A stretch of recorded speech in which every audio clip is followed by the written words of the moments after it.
It's neck day here at Home Built Workshop as we take our acoustic guitar neck from the big square blocky thing that we left off with in the last episode. We're going to turn it into something a little bit more refined. Stick around, I'm Jeff and you're watching Home Built Workshop.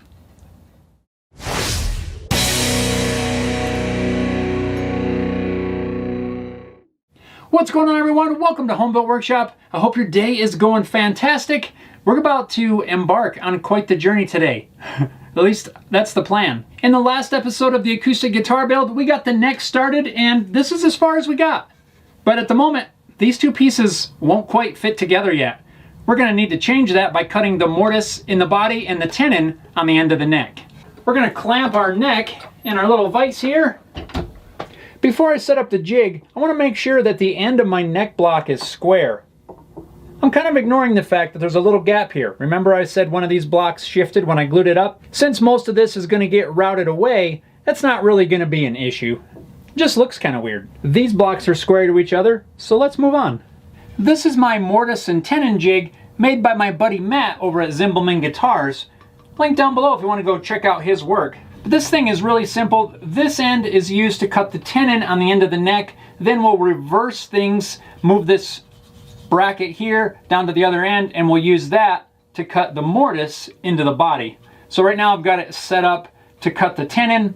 When we set this up, the center line of the neck, which is right down the middle of the truss rod slot, lines up right along this line. That's why this cutaway's here, so you have somewhat of a visual. There's also a hole up here that I 3D printed this little alignment jig. It's got a little tapered end on there that when you put this through that hole, that little tapered portion sticks into the truss rod channel and automatically aligns everything on that center line.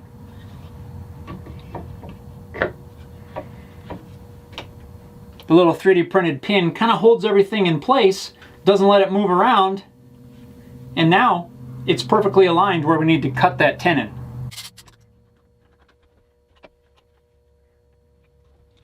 After a quick visual inspection to make sure everything's still aligned, now I can fire up the router and using a straight cutting bit with a bearing, cut the tenon on the end of the neck.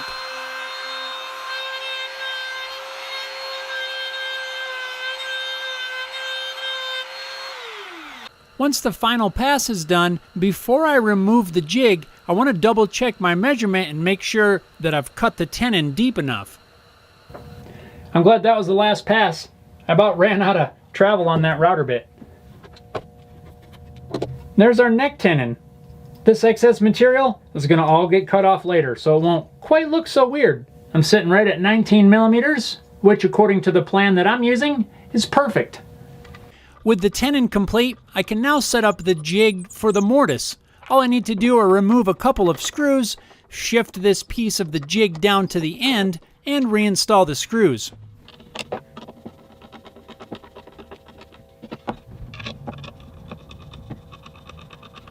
To hold the body in place, I'll clamp my little makeshift vise to the work table. With the vise clamped in place, I've got a towel in here to protect the body. Now we can use our little budget Moxon vise, shall we call it, to hold the body while we set up to cut that mortise. When I place this jig onto the guitar body, I need to align it perfectly with the center line of the top.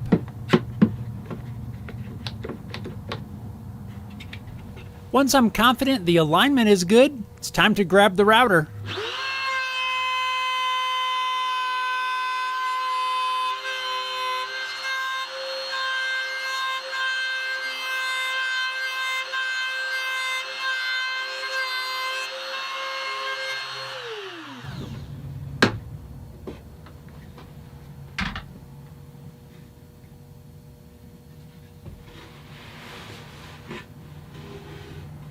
Well, it doesn't look like we ruined it. Actually came out pretty good. Before I can test fit this neck, I need to remove the excess material on the edge of the neck left when I cut the tenon. With my mess cleaned up, let's see how well these things fit.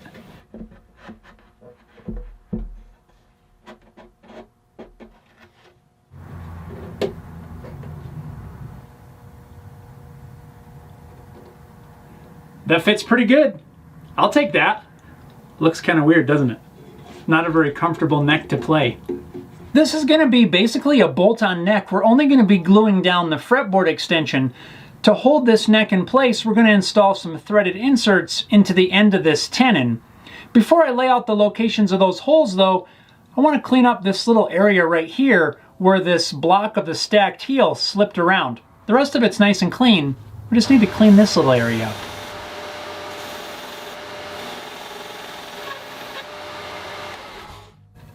Like it never even happened.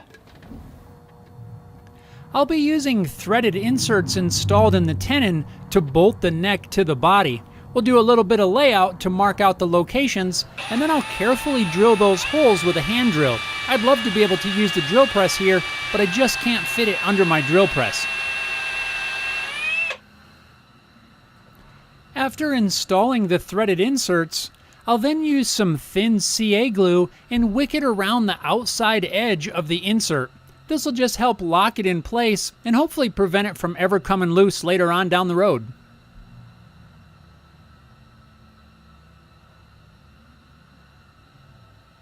To mark the locations of these holes on the body, I've got some 1/4-20 bolts that I've ground to a point. I'm just going to thread those into the threaded inserts, and we'll use these as kind of a locating pin to mark the holes in the body. Now, if we insert the tenon into the mortise and press these pins against the neck block inside the body, it's going to leave a little indent and tell us exactly where we need to drill the through holes into the neck block. So there you can see the 2 marks where we need to drill through holes straight into the neck block. Again, I'm drilling these holes by hand because I can't utilize the drill press. I'm just trying to keep everything as straight as possible. I'm letting the drill bit do all of the work and applying almost no pressure. If I push too hard when the drill bit gets almost all the way through, there's a pretty good chance that I'll get some nasty tear out as the drill bit exits the hole. I'm trying to avoid that. Slow and steady is the name of the game here. I now have just one more hole to drill, and that's going to be the access hole for the truss rod. The adjustment nut on the truss rod is going to poke through this hole and will be accessible from inside the guitar. So now let's do the first of, 400 test fits that we're going to end up doing before this is over.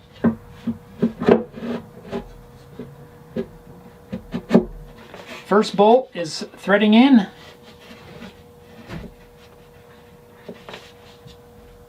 I can't reach it. The second one is threading in. And the neck is bolted on. All we really need now is the heel cap, and then we can start on the fretboard. Here's the piece of elm that I'm going to use to make my heel cap. Again, I'm trying to work in some of the sapwood like I did on the end wedge as well as the head plate. I think it'll look kind of cool if that sapwood runs right down the center of my heel cap. To cut out the heel cap, I'm sticking some double-sided tape to the back of my 3D printed template, and I can stick it in place on my piece of wood. From there, I'll rough cut it out at the bandsaw,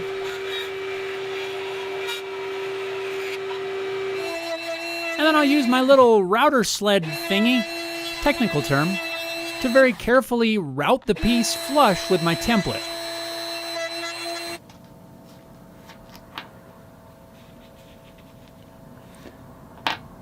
There's the heel cap. I've laid out a center line based on the location of the tenon. That way, when I glue the heel cap in place, everything's going to be in alignment.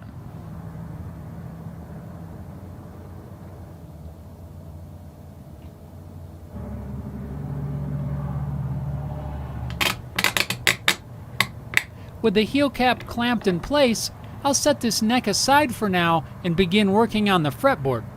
For the fretboard, I'm going to use this awesome piece of Bolivian Rosewood. I think having this sapwood on here is going to kind of go along nicely with the other sort of sapwood accents that I'm trying to work into this build. Once again, I got to give a huge shout out and a gigantic thank you to my buddy Paul over at Waldrop Guitars for hooking me up with this piece. Thanks a lot, man. This is going to be an awesome addition to this build. As you can probably tell by the fret slotting miter box, we're ready to cut some fret slots. This piece was longer. I've already trimmed it down to rough length.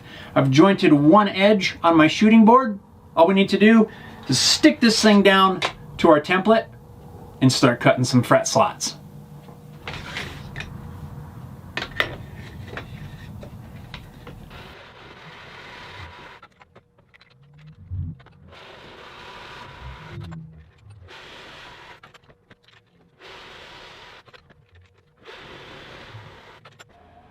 With the fret slots all cut, now I want to lay out the taper of the fretboard. I'll do this by marking the width of the fretboard at the nut and also the width at the 14th fret. If we connect these two lines, that will give us the exact size our finished fretboard needs to be.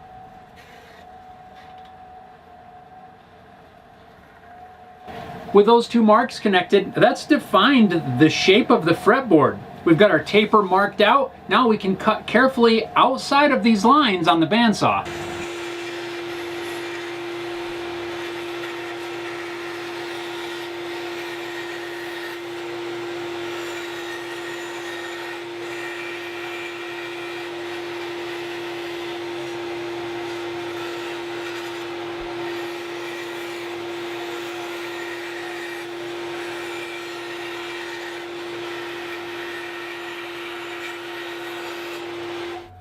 Since we made that cut outside of the line, the fretboard is still a little bit oversized.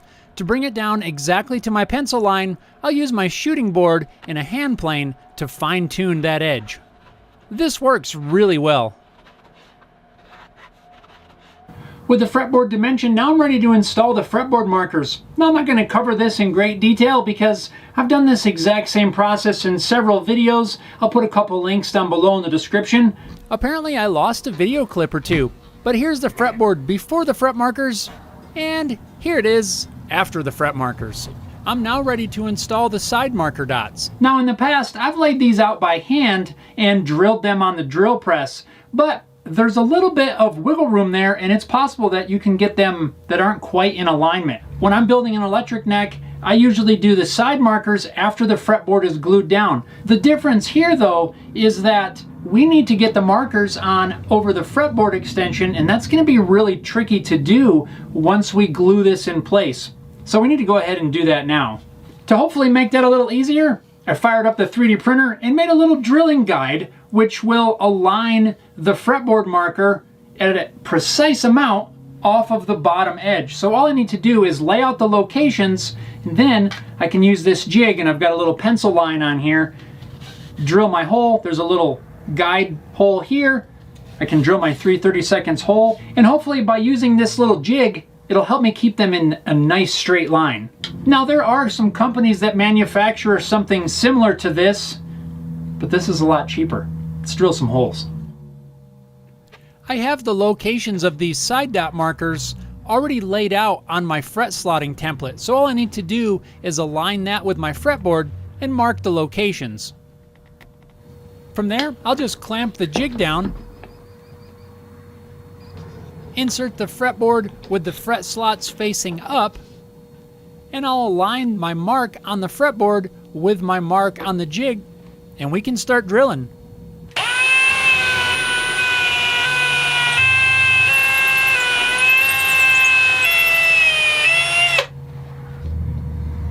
They all look nice and straight to me. To keep this process moving right along, I'm just going to use some CA glue to glue in these plastic side markers. I've used about everything from wood glue to epoxy, but CA glue, of course, seems the fastest.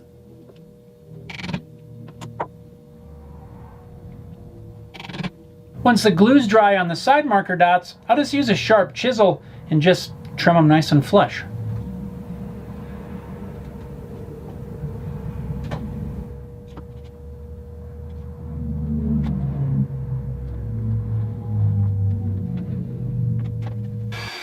With the fretboard done, I decided now would be a good time to trim away some of the excess material on the heel. If I tried to do this later, I'd have the fretboard sticking off the end of the neck, and it might get in the way on my little bandsaw.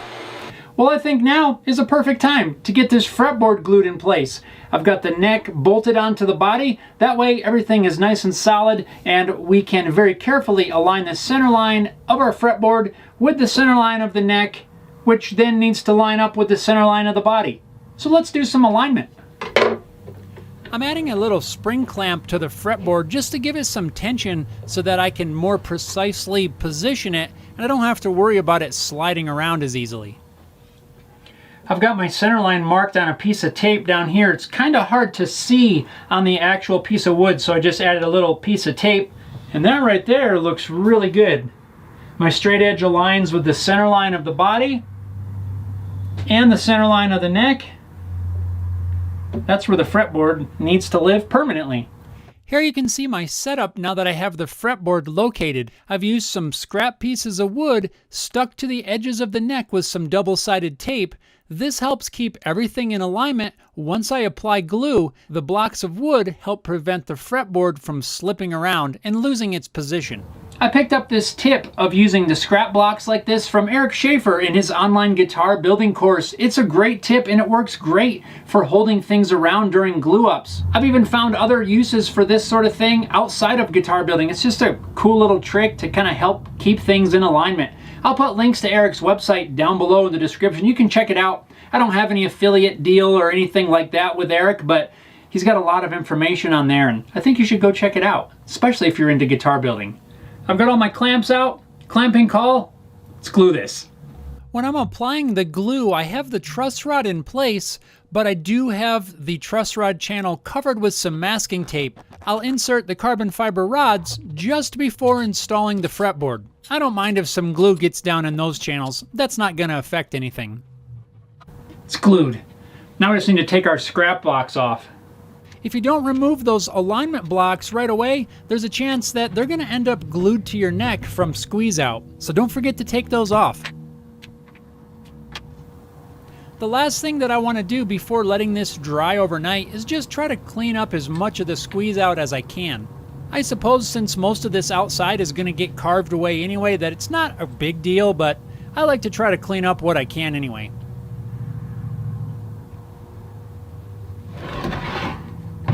Well, good morning. It's the next day. I've let this fretboard dry overnight. So far, it looks really good. I think it's now time that the rest of this neck goes on a little bit of a diet. It's time for this thing to hit the gym. Or I guess that's going to be me hitting the gym. Let's get to shaping. I'll use my bandsaw to cut away a bunch of material on the outside of the fretboard. I'm kind of using the fretboard as a guide and cutting well away from it so that I don't risk hitting it with the blade. I got my Shinto in hand. Gonna crank up some tunes. Let's do this. Carving a guitar neck, whether it be for an electric or an acoustic guitar, is really one of the most satisfying processes. It's really awesome to be able to start to see the shape come out of that block of wood that you've been working on. Yes, it can be time-consuming and sometimes quite tedious depending on the complexity of your shape. But as you begin to see the neck come out of that block of wood is really a cool feeling.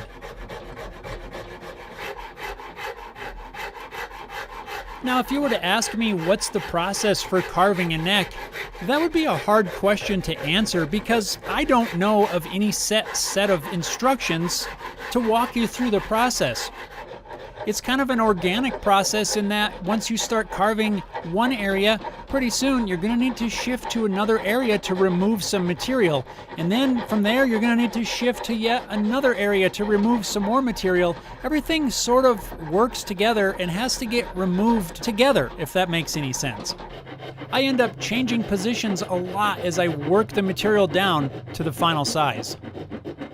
I even end up using a wide variety of different tools depending on how much material I need to remove. I had quite a bit of material to remove off of this portion of the neck, so I decided to try a spoke shave, which is something I don't normally do when carving a neck.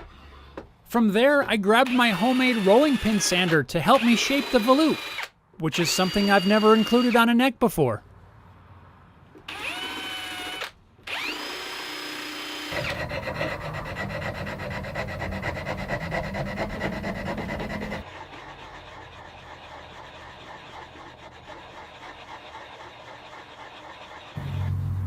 Well, I would say that that is a huge improvement considering what we started with. I'm going to call the neck done, even though there's still a lot of sanding and a little bit of refinement left to do, but most of the major carving is complete, and that's awesome. I'm going to spend probably another day or so sanding on this thing as well as the body, and then we'll be able to work on getting the mortise and tenon joint fit, and we're on to finishing. Thanks a lot for watching. Hope you guys enjoyed this one. I'm super excited to have this neck finally shaped. Looking at that big blocky thing, kind of got tired of that. If you enjoyed this one, don't forget to hit that thumbs up button. And also, if you're looking for a free way, yes, free, to show your support for Homebuilt Workshop, hit that subscribe button, subscribe to the channel. That way you get notifications of when I upload new videos. You can follow along with projects just like this. Thanks again, guys, and we'll see you next time. Does your workbench look anything like this after you've completed carving a neck? What a disaster. I've got tools everywhere, piles of sawdust. Oh boy. Well, I guess that's the name of the game.